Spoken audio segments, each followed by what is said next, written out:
Welcome back to Today we will learn about the issues stirring Salem as courtroom bombshells collide with tangled romances, secret schemes, and a dangerous mystery that refuses to stay buried. Sophia's secret, Ari's advice, and a love triangle on the edge. Sophia Choi has been carrying a secret so heavy it's practically reshaped her life, and the stress is beginning to bleed into every decision she makes. She confides in Ari Horton that despite all her planning, nothing is turning out the way she imagined, especially after navigating layers of red tape to keep the truth about the baby locked away. Ari, ever the straight shooter, urges Sophia to stop living in the past and consider a fresh start. New choices, new love, new future. But Sophia's heart isn't ready to move on.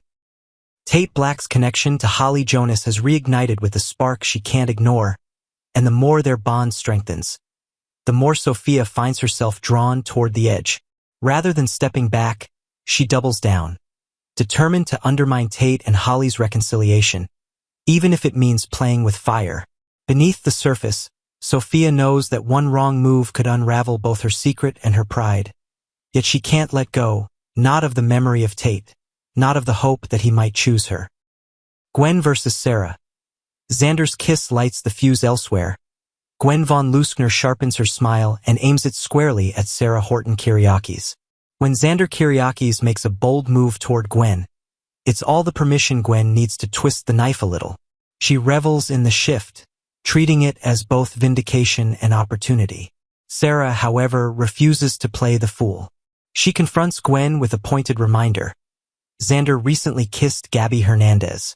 That one kiss, reckless, impulsive, and utterly Xander, hangs like a neon sign over any talk of commitment. Is Gwen building a future on a foundation that's already cracked?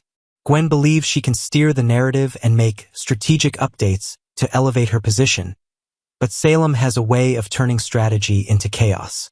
If Xander's heart is still wandering, both women may be bracing for a storm that hasn't even formed yet.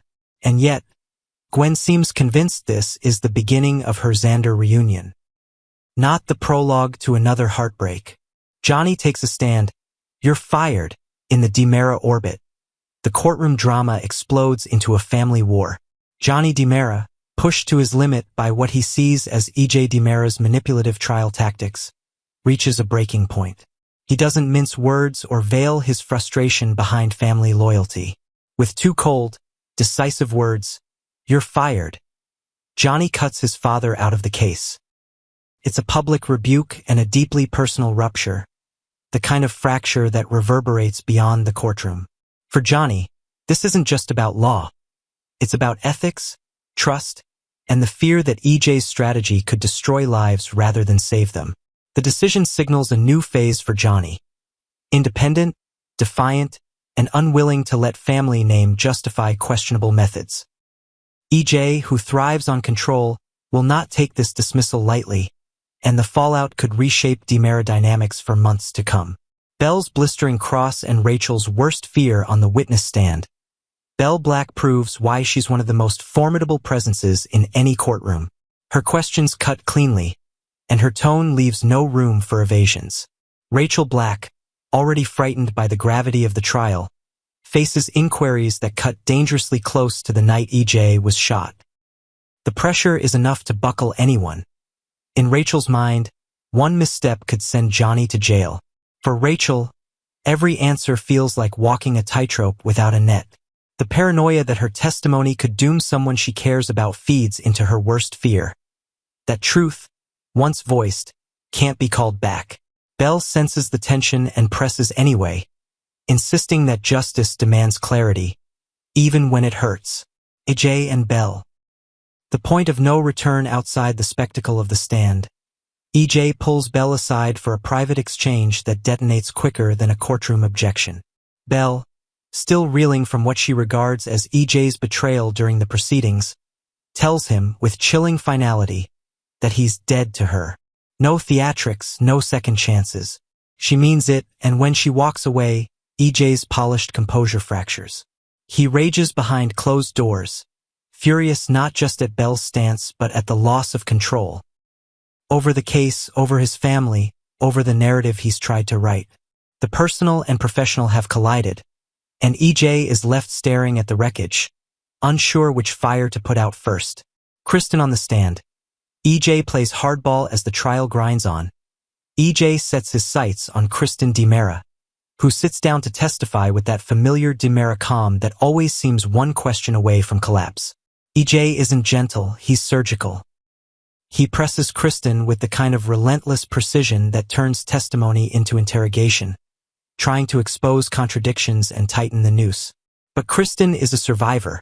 She knows the cost of showing weakness and the price of revealing too much. Every answer from her is a calculated move in a game where one misstep could implicate the wrong person or herself. The siblings' exchange throws a spotlight on the DiMera trademark. They don't just keep secrets, they weaponize them. Chanel enters the fray, and Johnny draws a line. Chanel Dupree DiMera is next up, a poised witness with more to lose than it appears.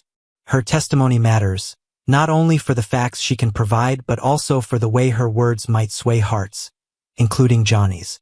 Yet the more EJ maneuvers, the less Johnny can stomach the direction of the case. He's finished watching his father bend the process into something unrecognizable. Chanel's appearance seems to crystallize Johnny's resolve. This isn't the kind of legacy he wants attached to his name or his marriage. If EJ insists on playing power games, Johnny will counter with something stronger. A conscience. Marlena's theory and the weight of confession amid the legal fireworks. The heart of the mystery begins to pulse more loudly. Belle confronts her mother, Marlena Evans, convinced that Marlena knows more than she's saying about who pulled the trigger. Marlena, caught between confidentiality and conscience, finally admits she has a theory. That theory appears to be shaped by EJ's hypnosis sessions, a dangerous tool when used near trauma, and by subtle cues that have surfaced in Rachel's behavior. Marlena's training tells her to tread carefully. A theory is not proof, and a suggestion can become a memory if handled carelessly. Still, she can't shake the idea that the shooter might be closer to home than anyone wants to admit. If that theory points toward Rachel, Marlena faces a harrowing ethical puzzle. Protect a vulnerable young person from being crushed by a system, or step forward and risk igniting a scandal that could tear multiple families apart. The stakes. Secrets, loyalties, and a truth that cuts both ways. Every thread in Salem this week tightens around the same knot. Loyalty versus truth. Sophia must decide whether love justifies sabotage, and whether clinging to Tate is worth unraveling her own stability. Gwen and Sarah circle the same man with different strategies, wondering if Xander's impulsivity can ever be molded into something resembling permanence. Johnny's dismissal of EJ isn't just an act of rebellion. It's a manifesto about how justice should be served, even when blood ties strain every decision. Belle's relentless pursuit of clarity risks breaking a frightened witness, while EJ's courtroom aggression threatens to blow back on him with punishing force.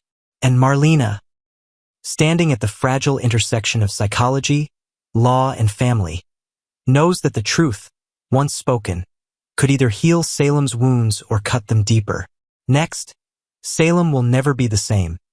Noel Maxim teases shocking twists, emotional turns, and generational shifts in Days Future. Welcome back to the world of Days of Our Lives, where every corner of Salem hides a secret, every friendship carries a history, and every moment can turn into a life-changing event.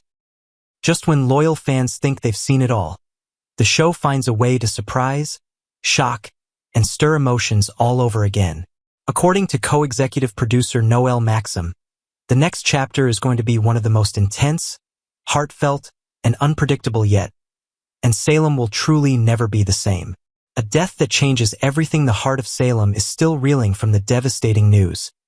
John Black, one of the town's most steadfast figures, has died. His passing isn't just the end of a life. It's a tremor that shakes every foundation in town. For decades, John has been a figure of strength, wisdom, and love. A man who fought for his family, stood for justice, and loved fiercely. But even in death, John's presence ripples through the story. In a bittersweet twist, his loss is tied to saving another life. Bose. The act is a final, selfless chapter in John's journey, leaving those who loved him both heartbroken and grateful. His death will set off a cascade of emotional reckonings. Old grudges may be softened by grief, while long-buried conflicts could flare as people search for someone to blame. The trial no one can control. Meanwhile, the courtroom drama surrounding Johnny shows no sign of settling. What began as a straightforward legal battle has twisted into a storm of accusations, revelations, and unpredictable turns. Every witness brings a new wrinkle. Every cross-examination unearths a hidden truth or deeper lie. What's more, the community is divided, some certain of Johnny's innocence, others convinced he's guilty. Noel Maxim hints that the trial is far from over, and its outcome could reshape relationships in ways no one expects. It could go in any direction, he teases, suggesting that in Salem, justice is never purely about the law.